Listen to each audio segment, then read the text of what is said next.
अब ये नई चीज, पहले सीज फायर हुआ, सीज फायर में भी उससे ना जंग में जहाज वहां से गुजर रहे थे, ना सीज फायर में गुजर पाए। इसका मतलब ईरान का वहां होल्ड इतना ज्यादा है। अब ट्रंप कहते हैं कि हमने वहां पर माइन स्वीपर अपने जहाज भेज दिए माइंस हटाने के लिए, लेकिन ईरान क्या वहां से अमेरिकी जहाज गुजरने देगा? इस पर भी दोनों के अलग अलग दावे हैं। अमेरिका कह रहा है हमारी वॉरशिप्स माइंस हटाने के लिए वहां पर मौजूद हैं। ईरान कह रहा है ऐसा बिल्कुल नहीं हुआ है। ईरान ने यह भी कहा था कि जब माफ कीजिएगा, जब समझौता हुआ तो ईरान ने कहा था कि स्ट्रेट ऑफ हॉर्मुज खुला है, लेकिन चूंकि वहां खतरा अभी भी है तो हमें बता करके जहाज यहां से निकले, लेकिन सबके लिए फ्री कर दिया हमने। लेकिन ऐसा भी नहीं हुआ था। जितने जहाज पहले निकलते थे उसके लिए भी अलग अलग दावे हैं। कोई कह रहा है 100 जहाज पर डे, कोई कहता है 150 जहाज पर डे, एनी जितने भी दर्जनों तो निकलते ही थे ना। 1 दर्जन जहाज भी नहीं निकले जब से युद्धबंदी हुई है प्रतिदिन। और ईरान ने भी उस पर एक लिमिट लगा रखी है कि 15 जहाज यहां से गुजरने दिए जाएंगे। तो उन्होंने लिमिट क्यों लगाई है अगर स्ट्रेट ऑफ हॉर्मुज पूरी तरीके से खुली है? नटशेल में स्ट्रेट ऑफ हॉर्मुज बंद है, और अब तो ट्रंप कह रहे हैं कि हम पूरी तरह बंद कर देंगे। इससे क्या हासिल है भला? वो उन्हें क्या हासिल है और दुनिया को क्या हासिल है? अच्छा, ये वेनेजुएला भी नहीं है ना कि आप उसकी घेराबंदी। वेनेजुएला अमेरिका का बैकयार्ड है, वहां वो जो मर्जी कर सकता है। यहां तो ईरान के पास बहुत सारे ऑप्शंस अवेलेबल हैं। वो दिखा चुका है युद्ध के अंदर कि उसको झुकाना इतना आसान नहीं है। तो वेनेजुएला बना देंगे क्या ईरान को? क्या उसकी घेराबंदी करके, नाकेबंदी करके इतना मजबूर उसको कर देंगे कि वो ट्रंप की टर्म्स पर मान जाए? प्रोफेसर साहब नहीं, देखिए, ये जो ब्लॉकेड का मतलब बता दीजिए क्या है। ब्लॉकेड 2 तरह से है। एक तो है कि वो माइंस वो क्लियर कराएंगे जो उनके 2 शिप्स गए हैं, और बाहर जितने भी तेल वाहक जहाज या माल वाहक जहाज अंदर से बाहर या बाहर से अंदर आएंगे उनको वो रोकेंगे। लेकिन ये प्रैक्टिकल नहीं है, मैं बताऊं, क्योंकि इतिहास में पहले भी हुआ है कि एक टेरिटरी को, जैसे सुएज कैनाल के समय इन्होंने किया था, वो भी सक्सेसफुल नहीं हो पाया था। और ये कितना सक्सेसफुल होगा यहां, इसका दो इंपॉर्टेंट समझिए। पहला कि जो ये डी माइनिंग के लिए जो वहां जहाज जा रही हैं उन पर अगर अटैक होगा तो अमेरिका पर डायरेक्ट कॉन्फ्रंटेशन शुरू हो सकता है। दूसरी बात, जब ये इन्होंने हॉर्मुज को बंद कर दिया है, यहां से जितने तेल जो चीन या भारत या ऐसे देश जाते हैं जो तेल खरीदते हैं उनसे, उनका क्या होगा? क्या उनको आने देंगे? ये भी अभी क्लियर नहीं कर रहे हैं। और ये चीजें ऐसे समय हुई हैं जब वो टॉक्स कर रहे थे इस्लामाबाद में। और जो इतिहास है अमेरिका का, उस हिसाब से यह भी लग रहा है कि अमेरिका इस समय फिर से एक बार कॉन्फ्रंटेशन के मूड में आ गया है।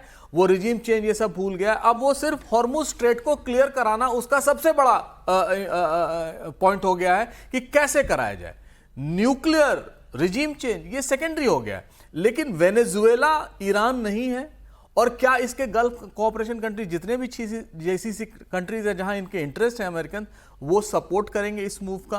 और ये कितने दिनों तक चलेगा? ये सारी चीजें, ये थिंग्स को कॉम्प्लिकेट कर रहा है। जो ऑलरेडी सुलझ सकती थी उनको और उलझा रहे हैं। मैं आपको आगे रिएक्शंस दिखाऊंगा ईरानी डेलीगेशन के, ईरानी राष्ट्रपति के। तो अब और जो ट्रंप कह रहे हैं कि नेगोशिएशन में हुआ क्या, लेकिन पहले भारत की बात कर लेते हैं।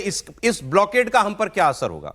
भाई, हमारा पहले ही नुकसान हो रहा है। हमारा 40% क्रूड ऑयल वहां से आता था। हम जो 60% टोटल अपनी गैस इंपोर्ट करते हैं उसका 90% हम स्ट्रेट ऑफ हॉर्मुज से लिया करते शुरुआत से दिए। तो ये इसका नुकसान भारत के ऊपर होने वाला है। भारत के लिए नई चुनौतियां खड़ी होंगी। खाड़ी देशों से आने वाली ऊर्जा आपूर्ति पर असर पड़ेगा, और अब फिर एक बार महंगे दाम पर हमें इसका विकल्प तलाशना पड़ेगा। विकल्प तलाशना इतना आसान भी नहीं होता और ना वो इतना जल्दी हो पाता है। भारत को हॉर्मुज रूट से 55% तक LNG आती है। अब इसका सीधा असर आम लोगों पर पड़ना तय है। 90% LPG इस रूट से आती है। अमेरिका और वेनेजुएला से तेल की कीमतें बढ़ेंगी। खाड़ी देशों में करीब 9 मिलियन भारतीय रहते हैं। वो जो वहां पर जो वो काम करते हैं, अब जाहिर है कि उनकी रोजी रोटी पर सवाल आएगा। वो करीब $100 बिलियन रेमिटेंस हर साल भेजते हैं अपने घर, मतलब भारत में, देश में वो पैसा जो है वो वापस भेजते हैं। और क्या हमारा जो इंपोर्ट बिल है, सब कुछ महंगा होगा तो इंपोर्ट बिल जो है वो बढ़ेगा। सरकार को ज़्यादा खर्चा करना पड़ेगा तो करंट अकाउंट डेफिसिट है वो आगे बढ़ेगा। पेट्रोकेमिकल और मैन्युफैक्चरिंग सेक्टर पर कॉस्ट जो है वो बढ़ जाएगी। तो ये सारी की सारी बातें हैं। और इसका मतलब है क्या? ट्रंप ने आप इतना बड़ा रूट बंद कर रहे हैं और अब तो खुद बंद कर रहे हैं, और उसके बदले दुनिया जाएगी कहां तेल लेने के लिए? वो तो डंके की चोट पे कह रहे हैं कि मेरा और वेनेजुएला का तेल मिला लें तो ये सऊदी अरब, इराक, फिराक सबसे ज्यादा है। तो शुद्ध दादागिरी है कि भैया हमसे लो तेल आके। देखिए, ये बात हम लोग लेकिन कहानी कुर्सी में इस बात की चर्चा कर रहे थे कि यदि ईरान अपने तेल को सप्लाई कर रहा है, उसके टैंकर जो है स्ट्रेट ऑफ हॉर्मुज से जा करके चाइना जा रहे हैं, भारत भी आ रहे हैं, भारत भी खरीद रहा है उससे, और ये हो रहा है। वहाँ पर भी टैंकर जा रहे हैं, वहाँ पर भी सामान की आपूर्ति हो रही है। सवाल ये है अमेरिका ने ऐसा क्यों किया।